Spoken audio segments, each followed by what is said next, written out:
우리는 모두 집중력 있는 삶을 원합니다. 하지만 실제로 집중 상태에 들어가는 것조차 쉽지 않고 그보다 더 깊은 몰입의 상태는 더욱 멀게만 느껴질 때가 많습니다. 그렇다면 집중이 잘 되지 않는 이유는 무엇일까요?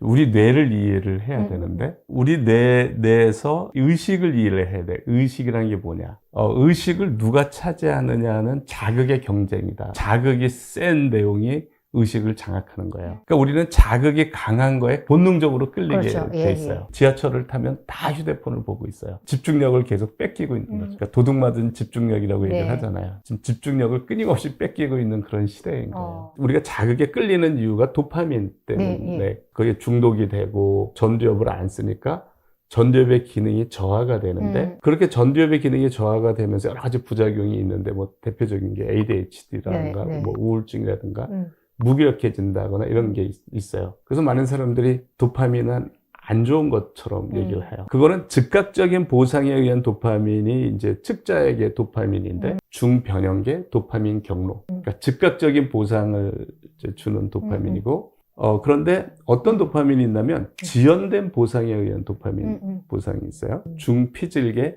도파민 경로라고 얘기를 해요. 이거를 발달시키는 거가 삶에서 너무나 중요한 거예요. 즉각적인 보상이 아니라 지연된 보상.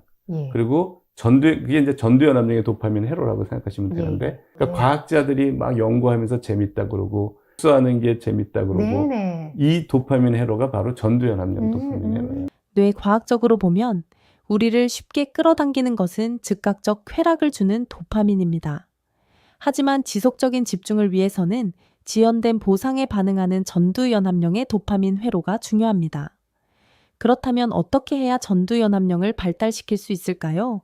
그러면 어떤 행동이 전두연합령을 사용하느냐? 전두연합령에서도 특히 집중과 관련된 걸 강화시킬 수가 있느냐? 집중하기가 가장 어려운 거를 집중하려고 하면 그거를 100% 쓰는 거예요. 내가 집중하려는 노력을 해야만 되는 상황. 그런 상황을 이제 만들어야 되는 거예요. 대표적인 게 뭐냐? 내가 책을 읽는데 이해가 안 가. 집중이 안 되는 거죠. 내가 그걸 이해하려고 노력을 하는 거죠. 그런 활동을 할 때 전두연합령을 쓰는 거예요. 그것을 쉽게 하기 위해서 그런 상황에서 몰입도를 올릴 수 있는 방법이 1초도 쉬지 않고 관련된 내용을 생각하는 거예요. 그러면 몰입도가 올라가요. 그거를 긴장된 상태에서 스트레스 받아가면서 쫓기면서 조급해하면서 하면은 힘들다라는 거죠. 힘들어서 못한다. 너무 괴롭다. 편안하게 이완된 상태에서 느긋하고 쉬는 듯이 휴식을 취하는 듯이 하면서 그 대신 그 문제에 대해서는 정면으로 승부를 하는 거예요. 피하지 않고. 그렇게 되면 집중이 돼요. 집중하고 몰입은 어떻게 다르냐면 집중은 전두연합령에서 내가 여기에 집중하겠다. 의도를 가지고 하는 거예요. 그렇게 해서 집중이 되는 거가 집중이에요. 그런데 이제 몰입은 전두연합령에서 이렇게 명령을 내리는 거를 계속 오랜 시간을 하면 관련된 장기 기억이 활성화가 돼요. 무의식이 그 집중을 도와주는 상태예요. 무의식적으로 내가 생각하는 내용과 관련된 많은 장기 기억이 활성화된 상태예요. 그것들이 활성화가 돼 있으면 이제 몰입도가 올라가는데 집중을 쉽게 도와주는 거죠. 저도 집중이 안 될 때가 있어요. 논문을 읽는데 집중이 안 돼서 읽었던 데를 또 읽고 그러면 제가 쓰는 방법은 그걸 이완된 상태에서 하거든요. 편안한 의자에서 목을 뒤로 기대고 논문을 잠시 놓고 그 자리에서 선잠을 잡니다. 앉아서 자는 거예요. 그렇게 되면 집중도, 몰입도가 불연속적으로 올라가요. 머리가 맑아집니다. 단기 기억들이 비워지기 때문에 전두연합령이 완전히 회복을 해요. 선잠을 잠깐 자기를 바라지만 잠이 안 올 때는 최대한 이완된 상태에서 한 10분을 보내면 그거 자체가 다시 집중할 수 있는 회복을 만들어 주고요. 그게 허용되지 않는 직장에서는 잠시 명상을 해도 좋아요. 명상은 다 이완된 상태에서 하는 거죠. 이완된 상태에서 호흡에 집중하는 겁니다. 그거를 1분, 3분 굉장히 짧은 시간을 해도 커피를 마시는 것보다 훨씬 더 집중에 도움이 된다고 알려져 있습니다. 또 간단한 스트레칭, 간단한 운동 이런 거를 해도 집중력을 회복하는 데 도움이 됩니다. 그러니까 제가 제안하는 거는 그런 긴장된 상태에서 보내는 것보다 부교감 신경이 우위인 상태. 부교감 신경이 우위인 상태는 이완을 하는 거죠. 명상이 일종의 그런 상태라고 보시면 돼요. 그게 이제 이완된 상태에서 집중을 하는 거거든요. 그래서 집중을 해도 이완된 상태에서 집중을 해라. 그게 너무너무 좋다라는 거예요. 그렇게 하면 뇌파도 느려져서 알파파가 나와요. 긴장된 상태에서는 베타파가 나오는데 그 베타파가 스트레스파라고 그러거든요. 몸이 안 좋은데 알파파가 나와야 아이디어도 잘 나오고 집중도 잘하고 이런 거예요. 사람들이 다 긴장된 집중만 알고 있는데 그렇지 않다.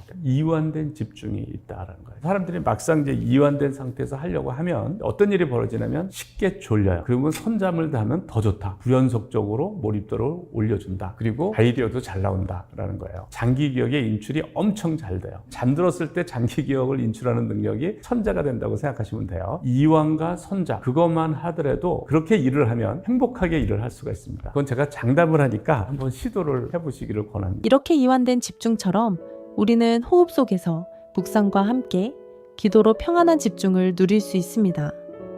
또한 사단의 망대 속에서 피하는 삶이 아니라 칠망대 칠의정표를 누리는 것에 집중한다면 하나님과 방향 맞는 진짜 집중의 삶으로 회복되게 될 것입니다. 그럴 때 우리는 묵상운동의 주역으로 전 세계를 살리게 될 것입니다.